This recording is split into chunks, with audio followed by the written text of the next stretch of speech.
हम महिलाओं को बहुत ज्यादा उनको देखकर जो है अनकंफर्टेबल भी फील होता है, क्योंकि एकदम जैसे टपोरी की तरह वो आते हैं और किसी को भी तू ऐसे करके तू तड़ाक करते हैं। एक समय पर आपको नशे की बुरी लत थी, आप नशे में रही और उस नशे का असर सालों बाद भी आज लग रहा है कि जा नहीं रहा। उनको एक दिमाग के डॉक्टर की जरूरत है क्योंकि उनकी कंडीशन लाइलाज होती जा रही है। हम महिलाओं को बहुत ज्यादा उनको देखकर जो है अनकंफर्टेबल भी फील होता है, क्योंकि एकदम जैसे टपोरी की तरह वो आते हैं और किसी को भी तू ऐसे करके तू तड़ाक करते हैं। ऐसे कोई इंटरव्यू दे रहा हो तो उनको वो एक तरह शूटिंग कॉल्स करते हैं, आजा आजा मेरे साथ, तो I am telling you it is very uncomfortable the way he conducts himself. He should see his sister.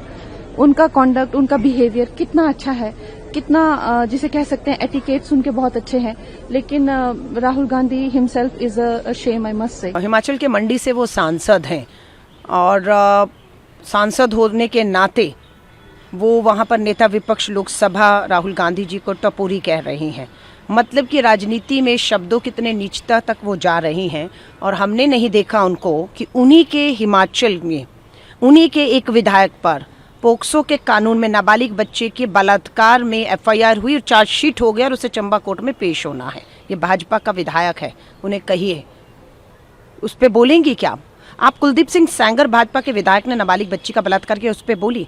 आप ब्रजभूषण शरण के ऊपर यौन उत्पीड़न के आरोप लगे, आप बोली। आप पैरोल पर इतने बलात्कारी बाहर आ रहे हैं, बोली? नहीं बोलेंगे, आप बिल्कुल नहीं बोलेंगी, क्योंकि आप उनके साथ खड़ी हुई हैं। और राहुल गांधी जी की अगर बात करेंगे तो भारत जोड़ो यात्रा, भारत जोड़ो न्याय यात्राएं आपने देखी कि राहुल गांधी जी से महिलाएं कितने अपनेपन से मिल रही थी, भावुक हो रही थी, गले मिल रही थी और किसी को असहज महसूस नहीं हुआ। सिर्फ आप ही को क्यों महसूस होता है? सच्चाई यह है कि एक समय पर आपको नशे की बुरी लत थी, आप नशे में रही और उस नशे का असर सालों बाद भी आज लग रहा है कि जा नहीं रहा। उस नशे की जो असर है आज भी आप पर दिखता है कि आप मुद्दों पर नहीं बोलती। आप नेता विपक्ष के लिए इस तरह के शब्दों का जो इस्तेमाल कर रही हैं, मुझे उनके स्वास्थ्य की चिंता होती है, कंगना रनौत के स्वास्थ्य की। और मैं प्रधानमंत्री नरेंद्र मोदी जी से निवेदन करूंगी कि एक राष्ट्रीय स्तर पर राष्ट्रीय नशा मुक्ति आयोग का गठन करें तुरंत और उसका अध्यक्ष अपनी सांसद कंगना रनौत को बना दें, क्योंकि ये लगता है कि नशा छूटा है पर नशे का असर नहीं छूटता है, वो अभी भी है, इसलिए उस तरह की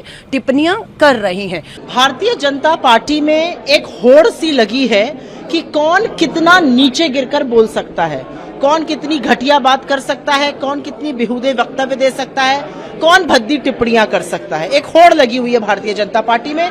वैसे भी कंगना जी पहले से ही उलझलूल बातें करती आई थी, अब वो भी उस रेस में शामिल है तो वो और ज्यादा उलझलूल बातें कर रही हैं। मैं उनके पास में नहीं जाना चाहती हूँ, मैं उनका इतिहास नहीं खोदना चाहती हूँ, लेकिन जिस तरह की वक्तव्य वो दे रही हैं उनको एक दिमाग के डॉक्टर की जरूरत है क्योंकि उनकी कंडीशन लाइलाज होती जा रही है।